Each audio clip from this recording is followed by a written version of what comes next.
Fala galera, análise de Fluminense e Goiás pela 29ª rodada do Brasileirão. Antes de começar a análise, fica aí o pedido para vocês se inscreverem no canal, deixar um like e um comentário e compartilhar o vídeo para o YouTube divulgar mais esta análise. Então vamos lá, começando pela análise dos resultados recentes de cada uma das equipes, considerando o mando de campo.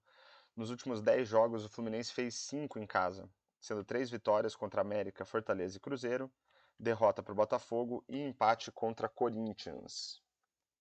Pelo lado do Goiás, nas últimas 10 rodadas, também 5 jogos fora de casa. Vitória contra o América, empate contra Corinthians e Botafogo e Cuiabá e derrota para o Palmeiras. Então, nessas últimas rodadas aí, 67% de aproveitamento para o Fluminense em casa, 40% de aproveitamento para o Goiás fora. Agora vamos olhar aqui algumas estatísticas desses dois times nessas partidas. Então o Fluminense tem aí 68% de posse de bola em média nesses jogos, um número alto para um mandante. Já o Goiás com 36% de posse de bola em média, um número baixo para um visitante. Em termos de criação, a gente vai analisar duas estatísticas, passes decisivos e expectativa de assistências. Passes decisivos são passes que permitem um chute a gol ou uma assistência para gol, ou uma assistência para gol, né, que é o que a gente chama de pré-assistência, é um passe que precede uma assistência a gol. E a expectativa de assistências é uma estatística que mede a capacidade das equipes de colocar os seus jogadores em condição de marcar um gol. Não necessariamente o jogador marcou o gol, não precisa nem finalizar para contabilizar a estatística. A ideia é ver se as equipes conseguem colocar os seus jogadores em condição de marcar gols. Então, pelo lado do Fluminense, em média 12,8 passes decisivos por jogo e seus adversários 8,4. Em termos de expectativa de assistências, 0,87 em média para o Fluminense, 0,61 para os seus adversários. Então a gente vê que o Fluminense, em média, tem superado os seus adversários nesses dois quesitos, mas mesmo assim tem uma posse de bola muito alta, mas não tem números expressivos de passes decisivos ou expectativa de assistências, né? São números de médio para baixo nesses dois quesitos. Pelo lado do Goiás, 12,4 passes decisivos para os adversários, 6,6 para o Goiás, e, em média, 1,22 de expectativa de assistências para os seus adversários e 0,64 para o Goiás. Então, o Goiás, aí, em média, sendo superado nos dois quesitos pelos seus adversários. E, em termos de finalizações, a gente tem aqui, pelo lado do Fluminense, 16,6 finalizações em média e os seus adversários 11,2. Mas só considerar a quantidade de finalizações não diz muito para a gente sobre a qualidade das oportunidades criadas e nem das finalizações propriamente ditas. Então, para isso, a gente tem duas estatísticas. A expectativa de gols, que ajuda a gente a projetar o número de gols que uma equipe deveria ter marcado com base na qualidade das oportunidades que criou, e a expectativa de gols pós-chute, que também considera a qualidade das finalizações para projetar esse número de gols. Então, em média, o Fluminense deveria ter marcado 1,05 gols com base na qualidade das oportunidades e os seus adversários 1,39. Então, apesar do maior número de finalizações do Fluminense, a qualidade das oportunidades que foram criadas não foi alta, né? Inclusive, ele foi superado em média pelos seus adversários. 1,05 para o Fluminense, 1,39 para os adversários.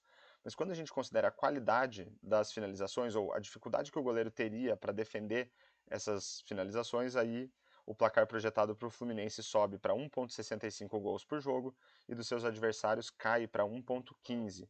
Então aí o Fluminense consegue inverter o cenário de projeção de gols com base na qualidade das finalizações. Em média, o Fluminense marcou 1,6 gols por jogo e os seus adversários 1,2. Então a gente vê aí que, no geral, o Fluminense supera os seus adversários, menos na expectativa de gols. Quando a gente olha agora pelo lado do Goiás, então em média o Goiás tem levado 17,4 chutes a gol e tem dado, né, finalizações e tem dado 10,8 finalizações por jogo. Em termos de expectativa de gols, 1,05 para os adversários, 1,01 para o Goiás, então aí um equilíbrio. E quando a gente considera a qualidade das finalizações, também um equilíbrio, 0,81 para os adversários, 0,82 em média para o Goiás. Isso também está refletindo ali no número de gols marcados, 0,8 gols marcados em média, tanto para o Goiás quanto para os seus adversários. Então a gente vê aí, a menos do número de finalizações, a gente vê um equilíbrio entre o Goiás e os seus adversários em média, e não são números muito expressivos, né? Os números do Goiás aqui todos com 2 ou 3 estrelas no máximo, que mostra se não teve muitas finalizações, e a mesma coisa nos outros quesitos aí, desde expectativa de gols até número de gols marcados. Então o Goiás aí tímido nessas últimas partidas fora de casa, mas também os seus adversários não têm conseguido ter números altos aí nesses quesitos de finalizações. E para a gente finalizar a análise, eu trago aqui uma ideia de palpite de resultado para o jogo, lembrando que o propósito aqui não é recomendar nem incentivar apostas, é só para a gente tentar ter uma ideia de qual é, com base no desempenho recente dessas duas equipes nas últimas partidas, o que a gente pode imaginar de placar para essa partida. Então o que eu fiz? Simulei aí 10 mil partidas entre Fluminense e Goiás, considerando, num primeiro momento, a expectativa de gols que eles produziram nesses últimos jogos que a gente analisou, mas também que eles deixaram seus adversários produzir.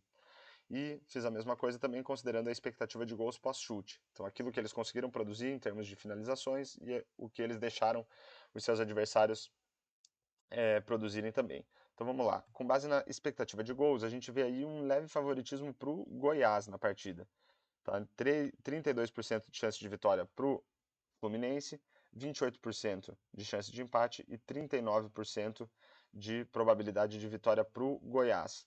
Os resultados mais frequentes aí, empate em 1-1 e também vitória do Goiás por 1-0. Quando a gente considera a qualidade das finalizações, aí o cenário inverte.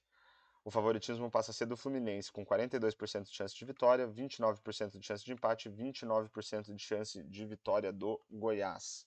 Os resultados mais frequentes, 1-1 e 1-0 para o Fluminense. Então é interessante a gente ver que quando a gente considera as chances criadas, o Goiás tende a ir melhor na partida, né? A gente tende a projetar um placar mais favorável para o Goiás, apesar de ele não ser muito longe ali, né, 32% de chance de vitória para o Fluminense, 39% para o Goiás, e quando a gente coloca dentro da análise a qualidade das finalizações, aí o cenário se inverte e o Fluminense passa a ter o favoritismo. Então, fechamos aí mais uma análise pré-jogo de Fluminense e Goiás. Espero que vocês tenham gostado da análise e fica novamente o pedido para vocês se inscreverem no canal, deixar um comentário, um like e compartilhar o vídeo para o YouTube divulgar mais esta análise. E falou!